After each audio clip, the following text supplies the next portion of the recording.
What is up, internet? My name is Thomas. Today we're going to talk about how cryotherapy can greatly aid rheumatoid arthritis patients. So to get into real quick what rheumatoid arthritis is, it's a chronic inflammatory disease, an autoimmune disease as well, basically meaning that your body is attacking itself and causing, just tons of inflammation. It's chronic, like I said, so it doesn't go away. In fact, it gets worse over time, gets more painful, and you become more swollen, and eventually you can't do anything, you can't work, just puts people out of business. It is not fun. Like I said, there's no cure, but there are treatments that can slow it down and alleviate you of pain. There are a lot of painkillers and over-the-counter pills and so forth that a lot of people will take.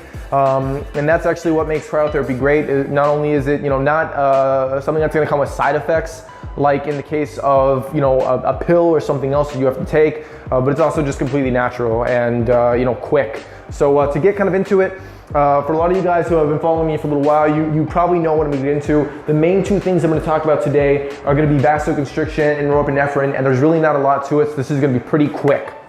So norepinephrine, you might have heard of this. It's a hormone, a cousin to adrenaline, and every single time you get a cryotherapy session, it's actually released into your body between 3 to 5 times the amount that is normal. So first off, what's great about this is that norepinephrine is actually a potent painkiller. It's actually injected in people's backs clinically to reduce pain, specifically nervousness or nerve pain. So that's great. But what's also great about norepinephrine, in addition to this, is its effects on your body in terms of vasoconstriction.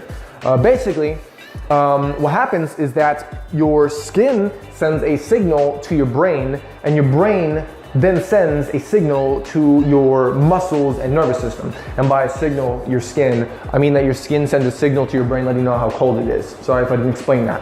But getting back to what I was saying, your brain sends a signal to your muscles and your nervous system to basically start pulling all of your resources, blood, nutrients, etc., from your extremities to your core.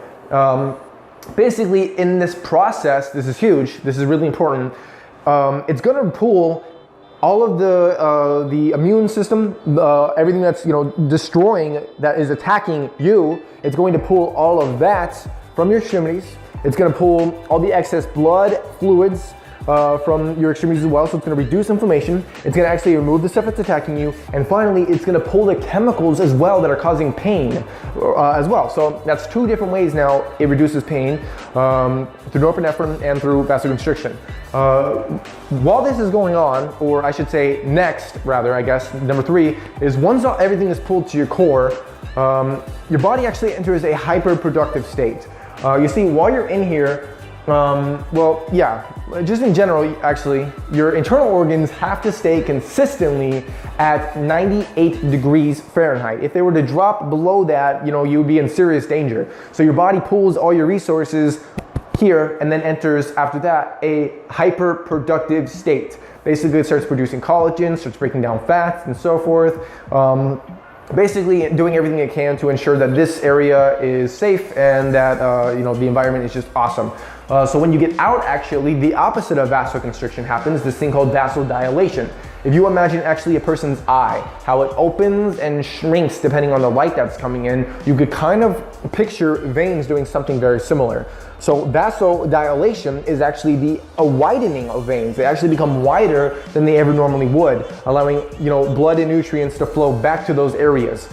While the hyperproductivity period is happening, I also forgot to mention that byproducts and so forth are also destroyed. Your blood is pretty much cleansed, highly oxygenated, and full of nutrients. So when it gets pushed back out, it's gonna do a lot more than it otherwise would.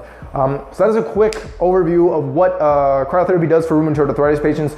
Really, it's not a crazy amount to it. It's just cold therapy. That's the extent of the science here. The greatest benefit to you as a rheumatoid arthritis patient is going to be vasoconstriction. It's going to be the pulling of the blood, although these other 2 things, specifically the norepinephrine, are going to have a huge impact on how you feel as well. So I hope you enjoyed this video. If you did, please drop a like on it.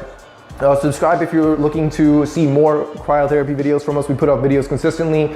And until next time, guys, I appreciate you watching. Check the description, by the way. I've got an article on rheumatoid arthritis as well that will go into this a little bit more in detail. Until next time, guys, take care. Peace.